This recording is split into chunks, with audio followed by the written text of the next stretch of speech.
Ineos are set to complete the takeover of Ligue 1 football club Nice after France's competition authority green-lighted the move on Wednesday.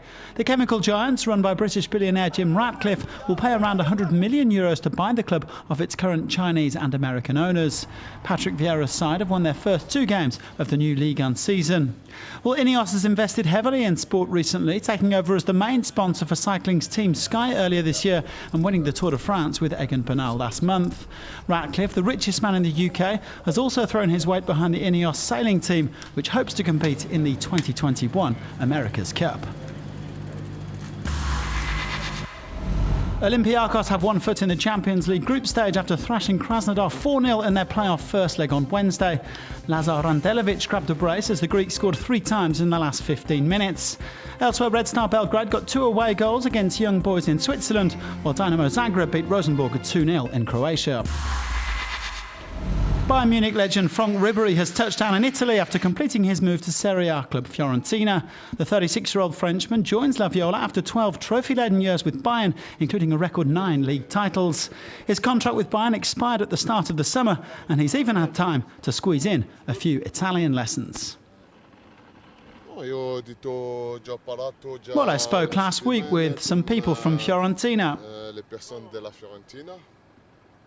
I've also spoken to Luca Toni, my old teammate, and he told me that this is a fantastic club and that it's a beautiful city. I'm happy because I also like speaking Italian. Well, you speak it perfectly. I still have to try. It's not perfect, but it's okay.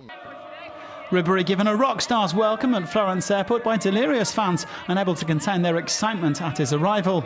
He signed a 2-year deal with Fiorentina, who finished 16th in Serie A last season.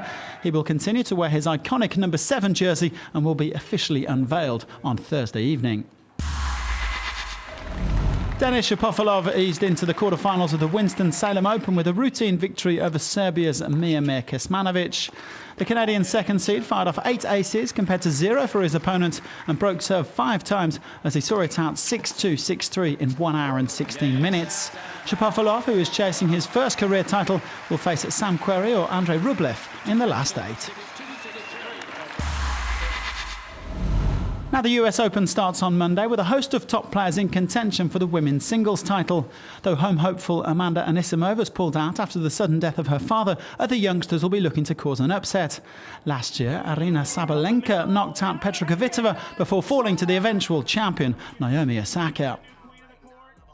You have to be really clean with your mind and be ready to go for big fights, and that's nobody gonna give you easily, and you have to prepare yourself for that, because sometimes you go out on the court and you're waiting for the easy points, and that's never happened. So, and also you have to be don't waste your energy a lot and save it for the next days. Former champions Sloane Stephens and Maria Sharapova are also in the mix, while Simona Halep's targeting a 3rd Grand Slam title after the French Open and this year's Wimbledon.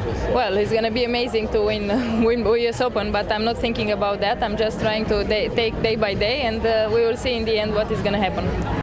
Defending champion and world number 1 Osaka is also the number 1 seed. She's chasing a 2nd slam this year after the Australian Open. And the 6-time winner Serena Williams should never be underestimated. She's targeting a first win here since 2014. Joakim Noah is set to be put through his paces by the Los Angeles Lakers, who are looking to bring in a replacement centre for the injured DeMarcus Cousins. Cousins suffered a torn anterior cruciate ligament last week, meaning that he'll be sidelined for most of his lucrative 1-year deal with the Lakers. Noah, currently a free agent, is one of several players who will be evaluated in individual workouts in Los Angeles in the coming days, along with Dwight Howard, Mo Spites and perhaps Marcin Gortat. Danish cyclist Jakob Fuglsang has extended his contract with Astana. The 34-year-old enjoyed an excellent 2019, winning Liège-Bastogne-Liège and the Criterium de Dauphiné, although he suffered disappointment at the Tour de France, crashing on the opening day and eventually quitting the race on stage 16. He will thus remain one of Astana's Grand Tour leaders, having signed a 2-year contract extension. Fuglsang is due to ride the upcoming Vuelta a España, but he'll be riding in a support role for Miguel Ángel López.